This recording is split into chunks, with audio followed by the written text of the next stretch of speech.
Welcome back, friends. I've got some royalty to spill. Oh, do you? First. Okay. Followed by some Hollywood drama. Yeah. Okay, Jeremy, I feel like we were just talking about Meghan Markle and Prince Harry like 2 weeks ago. I think so.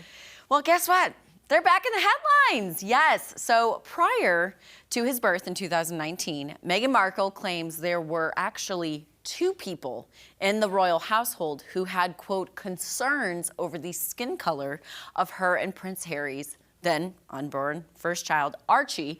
Now, it was one member of the royal family and the other either a member of the family or a member of the extended royal household.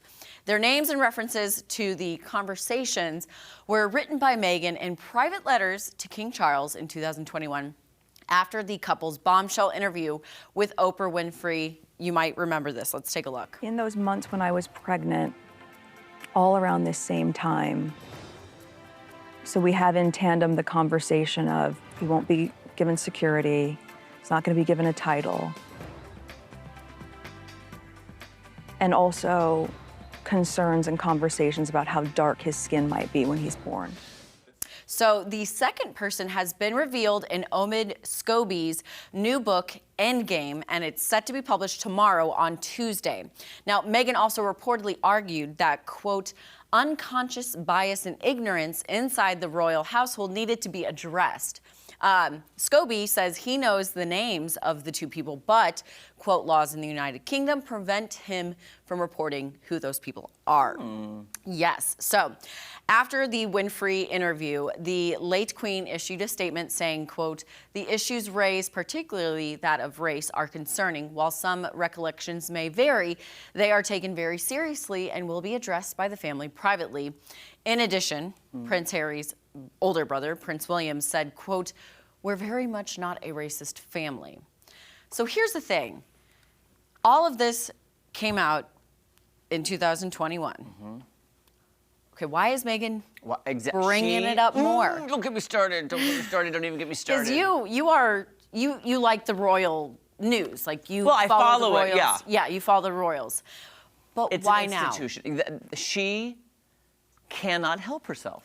Yes. She cannot help herself. Right. The way the polls were going, they said they need to go away for a while and lay low and then make a comeback. Yeah. Which I think they could do. Yeah. But you've got to stop with all this victimhood. You are rich. There are people You who really live in Montecito next to Ellen DeGeneres. There are people who are really struggling. Yeah. To get gas in the car, to eat, the holiday season, interest rates. I mean, there's so many things to worry about. And I just think she's desperate for attention. I'm sorry. Yeah. I'm not a fan. I used to be. No, I did too. And like that interview, watching the Oprah Winfrey interview, I was like, oh, okay, I feel really bad for her. And I feel really bad for Prince Harry. But now it's just like I feel like they're just pulling at straws just to make themselves nothing personally known. against them. Just take a back seat. Think about life. Think about perspective. Think about what people are going through. Yeah. And it's not all about you all the time. Right. And like to keep harping on this, like your son is gonna watch all this stuff. So, okay, while we're on the topic of complicated family ties, Lynn Spears is insisting that she has never taken anything from her older sister, Britney Spears. The former Nickelodeon and Dancing with the Stars contestant is currently competing on the UK reality TV show, quote, I'm a celebrity, get me out of here. I love how you quoted that. I've been the one person in her life, and she can say this, I've never taken anything from her, you know? I've been the one person in her life who's always said, I just want to be your sister. Okay, so Lynn admitted that while the toxic singer has been a good big sister, they still fight. She said, she's a good big sister. She is. Yes, I love her. Me and her throw down. The world's seen that. I've learned to stop talking about it publicly. Huh? Has she? But you know what? Families fight. Listen, we just do it better than most. Here's my thing. She is on how many reality TV shows? Dancing with the Stars. She got kicked off of that. She's on I'm a Celebrity, get me out of here. And she's saying, I don't like to talk about my family drama. But what was she just doing? You know, I thought initially, though, is like, because sometimes they say, like, I'm Big Brother when you're doing it. You kind of forget where you are and what you're doing. You forget about the cameras. Do you think she was just in the moment talking and you kind of forget? I don't know. I'm just throwing it out there. I don't know. I don't know. With everything going on with Britney and the conservatorship and what her life is kind of now, you know, it just, Yeah, it just, I don't know. I Yeah. find her statement just You don't buy really it? silly. Are you No. not buying it? No, not at all. She's a celebrity. Get her out of there. So stop going on reality TV shows. She also went on to say, quote, sometimes we took it out on each other when perhaps we shouldn't have. We just had a really weird life, so we can't explain it to many people. But at the end of the road, I know that's my family. I love them. You know what makes me think too mad?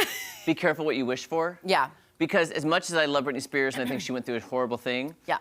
I know she blames her parents, but the thing is, she wanted that. As a child, she wanted to be famous. She wanted to be a singer. Right. But you're a child. You haven't developed yet. Yeah. But it's be careful what you wish for because, look, she achieved everything she wanted as a kid. Yeah. And now look at all her problems. Right. And look at the family and how money changes people. Money Yes. changes families. So Yeah. I'm not saying it's all necessarily on the parents because I do think parents get a bad rep sometimes, like blame the mother, blame the father. But Right. take responsibility for what's yours. You wanted that. You couldn't drive yourself to those auditions. They had to drive you. Exactly. And there's a lot of work to get them From to and Louisiana from. to California. Yeah. Okay, I want to get to this final story. It's a bit hairy, so let's talk about nose hair Dear extensions. Lord, what? Nose hair extensions and how they're all the rage right now. Yes, you guys heard me right. Please tell me you don't have photos. While most of us keep our nostril hair short and sweet, What? some beauty influencers are purposely making their nose hairs appear longer. I think, there we go. Oh my God, I So can't even. what they're I doing can't even. is they're taking fake eyelashes and they're gluing them to their nose. And this is a whole new thing. So according to multiple reports, nose hair extensions are actually a thing. And you know, how are beauty gurus getting long, luscious nose hairs? Well, they're gluing fake eyelashes to their face. Can we do this tomorrow? No. Because, okay, crazy enough, this trend started in 2017 as a joke, but some people are obviously easily influenced and took it literally and continued the trend. And it made a resurgence in 2018, and now it's 2023, and long nostril hairs are super all the rage, super cool. So On that note, guys, I have fake eyelashes. I can bring them. we'll be back. Okay, more fun.